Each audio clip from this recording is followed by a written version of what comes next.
te nee nañu bëgg ñi xam benn affaire gis nga force dissidente d'un système yooyu jéem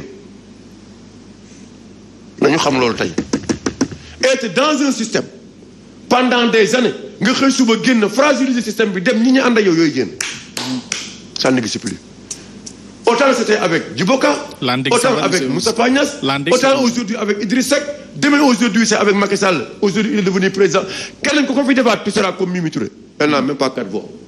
Parce que Sénégal yi dootuñu ko nangu boo ànd ak nit ba tollu fenn da nga ànd ak moom continuer boo ko mënu nga dem sa kër mais doo dem ba à quelques mois des élections nga xëy suba ñëw taxaw wan ñi Sénégalais yi ne leen man mi kat lii ak lii ak lii woy na yow tu es vierge tu es bien yooyu c'est fini c'est révolu ñu ngi si beneen logique.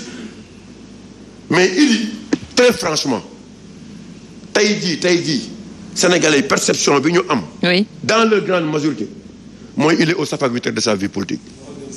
il est au safak 8 heures. mais loolu on l'a loolu yàgg nañ ko wax aussi. il est au safak 8 heures Omar Faye. non dama lay rey nañ ko politiquement. plusieurs fois mu ñëw rebondiraat encore génnaat. rebondissement. xam nga dama lay wax fi yaay wax fa li météo rebondissement mënul am ci Idi. C'est pas possible ça. D'accord. kooku man maa la ko wax. Alors Panda peut-être ñu gis Idi qui sort du gouvernement peut-être un je t'aime moi non plus entre moom ak président de la République Macky Sall concrètement qu'est-ce qu'on peut retenir de cette décision de Idrissa Seck? Merci beaucoup Néné. Je pense que je vais être aussi violent.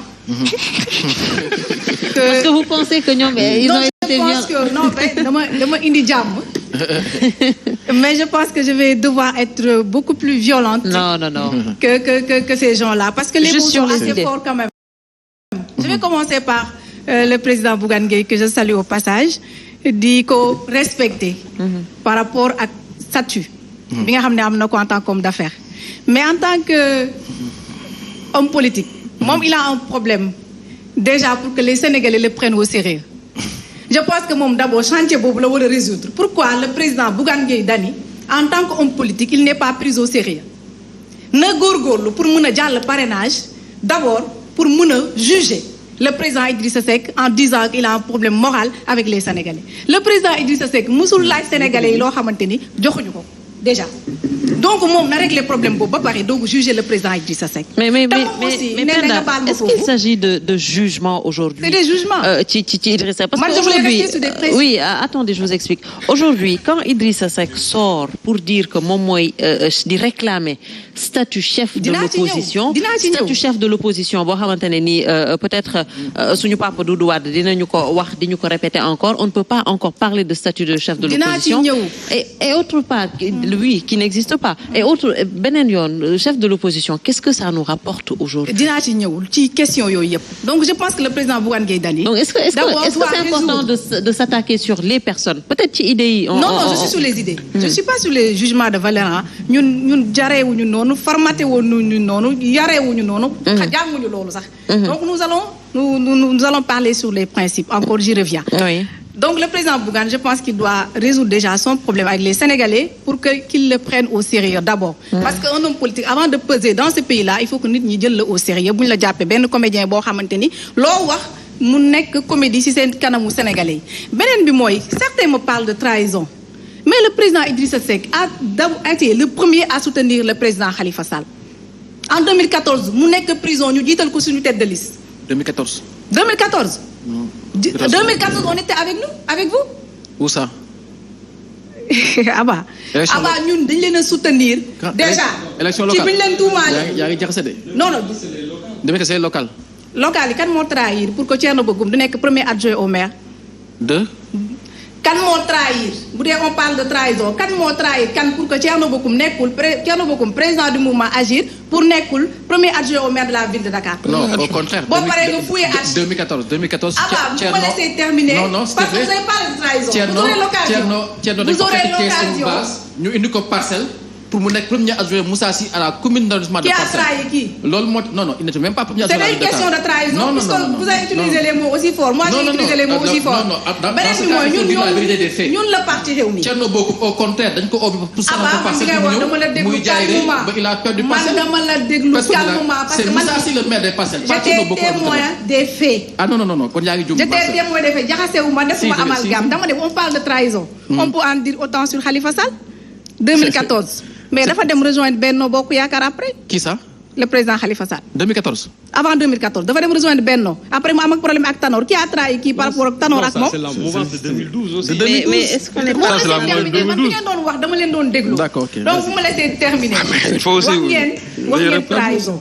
On peut en dire autant sur diggante Khalifa Sall ak le président Ousmane Tanor Dieng. On peut en dire autant sur le diggante Khalifa Sall ak Aïssata Tall Sall. On peut en dire autant par rapport ak président Idrissa Seck mi nga xamante ni daf leen a soutenir ci boor bu nekk bi ñu leen tuumaalee ci dugub ji ak ceeb bi. ñun ñëw nañ tribunal soutenir lañ ñu le premier président Idrissa Seck a été le premier signataire. Je pense qu'on se trompe un peu. Non, mais soutien, je veux dire, je pense qu'on parle aujourd'hui ci question, on parle de rapport politique. On va en parler. Pourquoi on a parlé de trahison? Parce que dañoo ànd xeex président de la République Macky Sall. Dañoo ànd ñoom dem campagne pour jël défi kii di président de la République Macky Sall. ñu génn ci loolu effectivement Idrissa Seck taxaw ne carrément mu ngi doon déggoo ak président de la République ñu ngi déggoo durant 19 mois mu dem dugg ci nguuru président de la République Macky Sall peut-être foofu la ñuy waxee trahison mais pas jàppale nga ma jàppale wu ma la. Le président Idrissa Seck trahirul kenn ci ay alliés parce que le président Idrissa Seck duggeewul ci gouvernement au nom des alliés. Le président Idrissa Seck dafa am un parti politique d'obédience libérale boo xam ne moom il est libre de choisir à un moment donné de l'histoire politique du Sénégal à un moment donné des contextes socio-économiques au moment de la Covid-19 mu expliquer ak ses militants ak les sympathisants mu def choix bi gën a difficile mu choisir ànd ak le président Macky Sall mi ko tendre la main pour l'intérêt supérieur de la nation parce que gënoon na yomb ci ñun nag ñu toog ci opposition bi. L'extrémisme est à côté, le djihadisme est à côté. L'inflation qui gangrène le monde, mi ngi woon ci dëkk bi. Ñun ñu tànn pour l'intérêt supérieur de la nation, ñu dugg pour lu jariñ Sénégal. Kon les problèmes yooyu yëpp résoudre nañ ko peut-être moom moo tax mu génn. Non du loolu ñun on a des ambitions présidentielles. Il n'a jamais été question. ànd ak président Macky Sall pour renoncer à l'ambition présidentielle de notre leader. wala moom mu def ko. ma eggali parce que di ma doon wax dañ may dagg lu bëri. Le président Macky Sall dañ ne ñun. ndax dañuy def jeu de yo-yo. Le président Idrissa Seck choix politique bu mës a def koo assumer. ànd koog ñun assumer ko musul def lum ñu nëbb. waxtaan ak président Macky Sall mais tey jii ñoom ñuy wax statut du chef de l'opposition. Penda mën nga ma permettre. du ma la permettre nga baal ma. non tonton Serigne Sall du ma la permettre parce que dama nekk di leen expliquer parce que sénégalais yi dañu war a comprendre. sénégalais yi dañu war a comprendre. sénégalais yi dañu war a comprendre. voilà parce que yaa ngi may dagg justement. allez-y Penda on vous écoute. dañu nekk ci déjà ñun dañu àndoon ak opposition bi. ñi ngi wax sànq statut du chef de l'opposition. ku jël dem ci élection mooy baromètre 2019 kan moo jël deuxième ci élection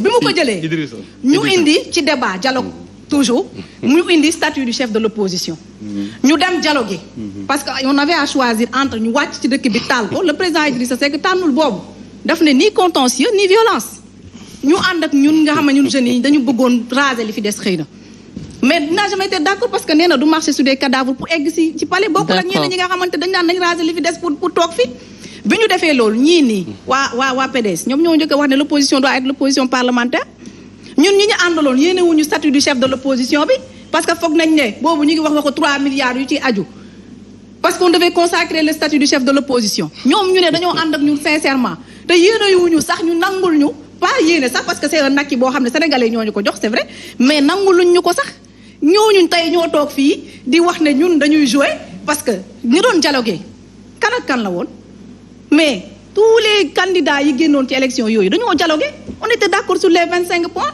ban lañ d'accord woon c'était du chef de l'opposition parce que yéen a wuñ ko woon ki ko jiite woon léegi moom bu ñëwaatee nga xam ne baromètre bi c'est quoi baromètre bi mooy élection présidentielle le président Idrissa Seck li mu wax dafa ko fondé sur des faits 2019 moo jël deuxième ci élection. léegi dañu bàyyi ba beneen élection ba sénégalais jugé ko ngeen mën a consacrer statut du chef de l'opposition à keneen. oui donc mais li mu revendiqué c'est pas des parce que on se base encore sur les textes. alors on se base encore sur les textes chef de l'opposition. mais quand vous parlez de trahison quand même. je pense que on peut en dire autant sur beaucoup de leaders yoo xam ne ils n'ont jamais été transparents ci côté yëpp même ànd bi yenn saa yi du sincère. très bien et tout ça on peut en dire autant ci côté bu nekk. foofu tamit donc vraiment il faut qu'on arrête de juger les gens sur des valeurs ñu wax ne. d'accord le président Idrissa Seck fait des choix comme tout homme politique. oui et les assume. d'accord te ñun ñi aussi on les assume pleinement et entièrement. oui alors Babacar. oui. xam nga ñun dañuy am lu ñuy si. xam nga affaire waaw ñun dafa am lu ñuy sóor daal. te jàmbaar la. mi ngi toog vraiment. te ñu on a des problèmes pour débattre ak Penda ci yenn yoo xamante ni ne. man sama yaram daal dafay daw daal su may toog nii daal ñuy waxtaan ak Penda. waaw mais d'accord mais xam nga. xam nga yéenay tiré non yéen bëgg a wax sax mais. c'est un débat. waaw tu es libre c'est libre. da ngay miir tuuti. parce que le président Khalifa Sall a utilisé des mots très forts pour nous convaincre de soutenir Idy. ñu disait que maak Idy genre seex lañ parce que quand on était des jeunes ñun ñaar bu mu nekkee PDS maa nekkoon PS c'est Khalifa Sall qui a remplacé Idy au commerce. donc ñoom ñaar dañu toppante noonu et il s'y est mis pour nous convaincre di jàppale président Idrissa Seck et on l'a soutenu parce que c'est quelqu'un aussi qui à un moment a marqué le champ politique. pour qui on a du respect. mais tey boo ñëwee tey nga ne da ngay def nga ne ñu président Macky Sall amul benn prox ndool bu mu mën jaar pour nekk candidat mais. conseil constitutionnel mooy décidé. Aba yaa ngi wax ñaari yoon. non déglu ma bu conseil constitutionnel décidé looy def. nga ni non erreur bi ma defoon bële passé. parenthèse la rek. waaw parenthèse. waaw ça veut dire que quoi ça veut dire que. il va être candidat. le conseil constitutionnel va le faire passer mais ne comptez pas sur moi pour faire pour mener le combat. parce que 2012 justement Babacar bi ñu toogee Ngor Jarama wax entre ay gor ñu signé daf ci ñi ki njëkk a génn moo nekk président de la République du Sénégal ki ci topp moo jël deuxième ñun ñu nekkoon entre place de l'indépendance ak point E ñun ñoo mujjee jël cinquième donc tey jii nii seul organe habilité à dire que telle personne est candidat ou pas mais c'est le conseil constitutionnel. donc li dañ ko nekk am na choix bu conseil constitutionnel décidé nga opté toog ci dëkk bi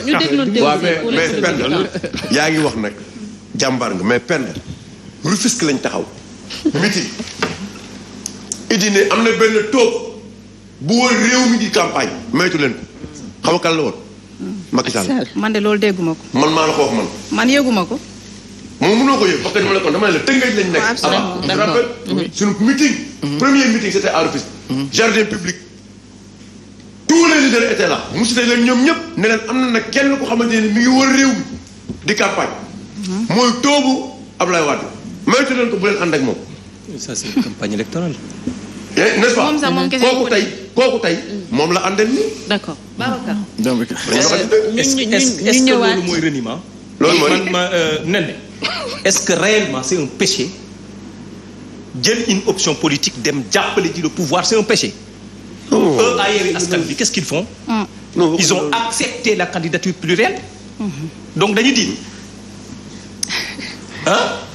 nous libéraux on ne peut pas aujourd'hui accepter une candidature plurielle mais ce qui se passe aujourd'hui Ablaye Wade combien de fois Ablaye Wade est rentré dans votre gouvernement Abba oui est-ce que ça a fait de lui un taupe ça a fait de lui quelqu'un qui n'est pas crédible nous assumons tout ce que nous Idrissa Seck a jugé une taupe autant pour moi est-ce que réellement Idrissa Seck a jugé clairement que situation bi nga xamante ne moom la ko président de la République woowee woon pour mu ñëw à ses côtés ànd ak moom liggéey mais il a jugé par rapport à ses convictions et ses principes que lui il doit accompagner le président il doit accompagner le pouvoir il a pris le choix d'être dans un gouvernement vraiment ba ñuy waxtaan ci choix boobu on n'a pas parlé de candidature le président de la République l'a rappelé à tout le monde merci beaucoup ils n'ont jamais parlé de candidature non là moom je t'arrête le protocole moom de Paris moom boo ko fi kenn weddi J'ai dit ce protocole de Paris. Ce protocole de Paris.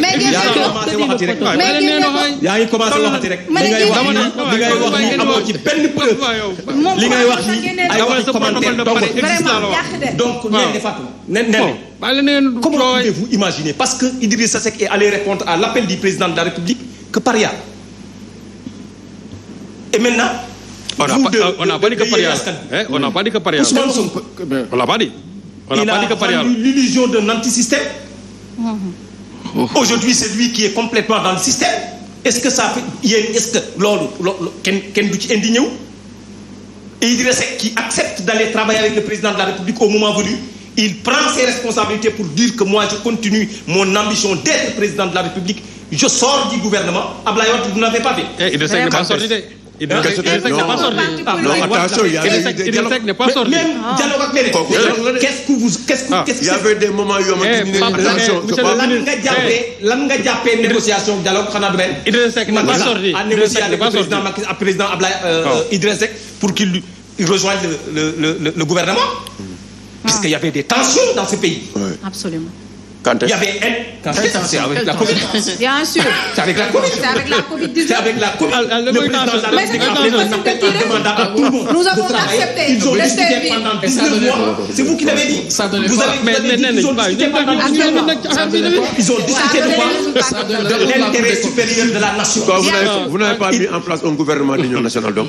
On a fait. Comme vous parlez de président des clubs. Pourquoi on doit faire un gouvernement? Ah mais quand vous avez parlé de guerre. On était en guerre. On crée un gouvernement. Non, quand on est en guerre, on n'est pas obligé de faire un gouvernement d'union nationale. Ah, on n'est pas obligé. On a discuté, on a fait un gouvernement, on a appelé des adversaires pour venir travailler à nos côtés, mais cela n'est pas empêché. De manière libre, l'intérêt supérieur des Sénégalais. Et que nous assumons. Idrissa Seck déclarer sa candidature. Mais il en a le droit. Bien sûr. Mais comment pouvez-vous aujourd'hui réduire à Idrissa Seck à 5%? Franchement. Ban baromètre nga utiliser yow Seulement de la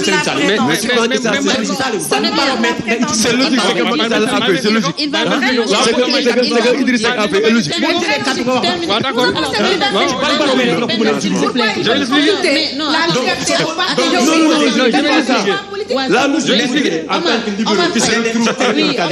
C'est moi qui avais maintenant, s'opposer dans ce pays par la définition que j'ai entendue, c'est tirer sur le pouvoir. Non. Jamais dire quelque chose de bien du pouvoir. C'est ça s'opposer au pouvoir. Mais ils n'ont jamais dit ça. On n'a jamais dit ça. Donc, pourquoi on reproche à Idrissa Seck de dire que Macky Sall, vous avez bien travaillé? C'est à part qu'il a reproché tout à l'heure. Et nous l'assumons. Et pour lui, il veut que Idrissa Seck, une fois qu'il sort, il doit tirer à boulet rouge sur le président de la République. Mais monsieur le ministre, mais Idrissa Seck n'est pas sorti. Donc, s'opposer dans ce pays, c'est de ne pas reconnaître le BRT, c'est de ne pas reconnaître le terre, c'est de ne pas reconnaître toutes les Voilà. C'est pas moi qui avais dit ça, c'est Idi qui avait dit que la vision de Macky Sall a mais c'est Idrissa Seck lui-même qui a dit. C'est Idrissa Seck lui-même qui a dit que j'avais tort.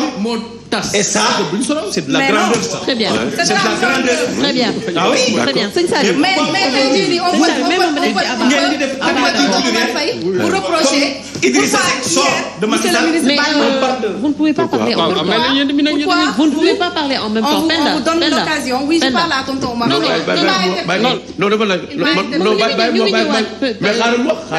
Allez-y. Non, mais allez-y. vous ne pouvez pas créer un débat Omar. Vous avez reproché le fait que nous sommes dans l'opposition, décider répondre à la méthode du président Macky Sall, dem liggéey Sénégal, génn assumer son choix parce que nous bëgg nekk candidat parce qu'un parti politique a vocation à conquérir le pouvoir. Vous nous reprochez ça, vous nous taxez de dealers et de traîtres. Alors que vous, combien de dossiers dans ce pays vous avez porté et vous avez défendu Wade Baratal devant Wade. Oui. Aujourd'hui, vous défendez Wade. Alors, on va y revenir. C'est ça la logique. C'est ça la logique. Omar. Mais Omar. après, yéen daal bëggoon ngeen di nekk di xool naa ko. Yéen da ngeen di xool.